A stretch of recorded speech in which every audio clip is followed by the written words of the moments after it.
ஒரு குடும்பம் ஆசீர்வாதமா இருக்கணும் அப்படின்னா நம்ம பேசுற வார்த்தை ரொம்ப முக்கியம்ப்பா. எல்லாருமே தேவனால் உருவாக்கப்பட்ட பிள்ளைகள் தான். தேவனுடைய சாயலின்படி நம்ம எல்லாரும் உருவாக்கப்பட்டிருக்கிறோம். தேவனுடைய சாயலின்படி உருவாக்கப்பட்ட பிள்ளைகளை நாம் கசந்து கொள்ளும் போதோ, வெறுக்கும் போதோ, திட்டும் போதோ, கோபப்படுத்தும் போதோ, இல்ல அவங்கள ஏசும் போதோ, இல்ல தூசணமான வார்த்தை பேசும் போதோ நம்ம வாழ்க்கையிலே அது எல்லாம் தடையா மாறிடும்.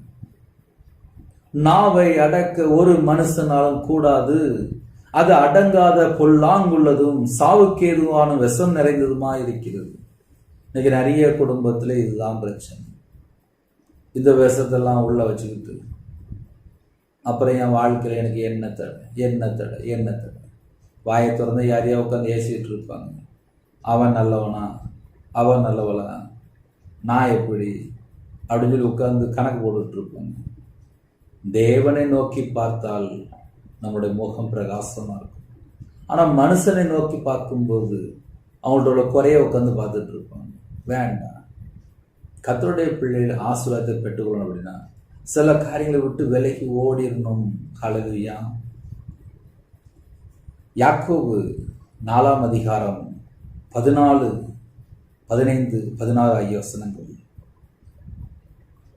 அதுல ஒரு முக்கியமான ஒரு பாயிண்ட் எழுதப்பட்டு, இப்பொழுது உங்கள் வீம்புகளில் மேன்மை பாராட்டுகிறீர்கள்.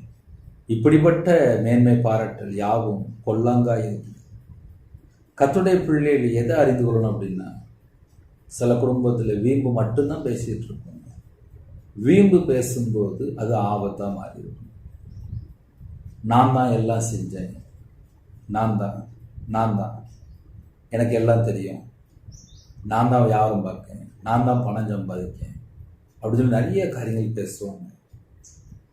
யாக்கோபு 4, 13, 15 வசனங்களை நாம் தியானிக்கும் போது, நாங்கள் இன்றைக்கு அல்லது நாளைக்கு இன்ன பட்டணத்திற்கு போய் அங்கே 1 வருஷம் தங்கி வியாபாரம் செய்து சம்பாத்தியம் பண்ணுவோம் என்று இருக்கிறவர்களே கேளுங்கள்.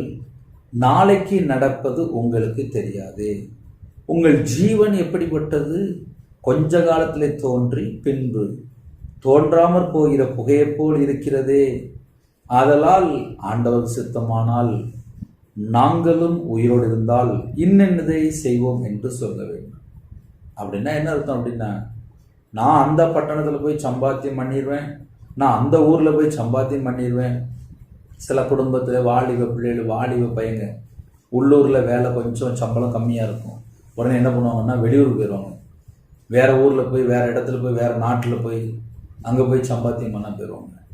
அங்கே சம்பாத்தியம் பண்ண போனதுக்கப்புறம் பார்த்தா கொஞ்சம் வருமானம் அதிகமாக இருக்கும். ஆனால் கர்த்தருக்குள் இருக்கிறாங்களா அப்படின்னு ஒரு பெரிய ஒரு கேள்வி கேட்டு பார்த்தால் கொஞ்சம் சந்தேகமாக தான். ஏன்னா கர்த்தரை விட்டு தள்ளி போகிற காரியம் இந்த உலகத்துக்குள்ளே 1000 காரியம் இருக்கு. வீம்பு பாராட்டுவாங்க, நான் தான் சம்பாதிச்சேன்பாங்க, நான் தான் எல்லாம் செஞ்சேன்பாங்க. ஆனால் கர்த்தருக்குள் நம்ம இருக்கிறோமா, அதுதான் நமக்கு முக்கியம். நான் தான் செஞ்சேன், நான் தான் பணம் சம்பாதிக்கிறேன், நான் தான் பொருள் சம்பாதிக்கிறேன், நான் தான் எல்லாம் வாங்கி போட்டேன், நான் தான் வீடு கட்டினேன், நான் தான் கார் வாங்கினேன். தேவன் நமக்கு உயிர் பிச்சை போட்டால் மட்டும்தான் நம்ம எல்லாமே செய்ய முடியும். அப்போ நம்ம வீட்டுக்குள்ள ஒரு பொருள் வந்திருக்கா, ஒரு கார் வாங்கியிருக்கோமோ, ஒரு வீடு வாங்கியிருக்கோமோ, எதுனாலும் சரி தேவன் எனக்கு தந்தது, தேவன் தான் எனக்கு தந்தார் அப்படின்னு தேவன் நாமத்தை உயர்த்தும் போது அடுத்த ஸ்டெப்பு வளர்ச்சி. எங்கெல்லாம் வீம்பு இருக்கோ அங்கெல்லாம் ஆசீர்வாத தடை காணப்படும். அதனால வீம்பே வேண்டாம். ஹல்லேலூயா.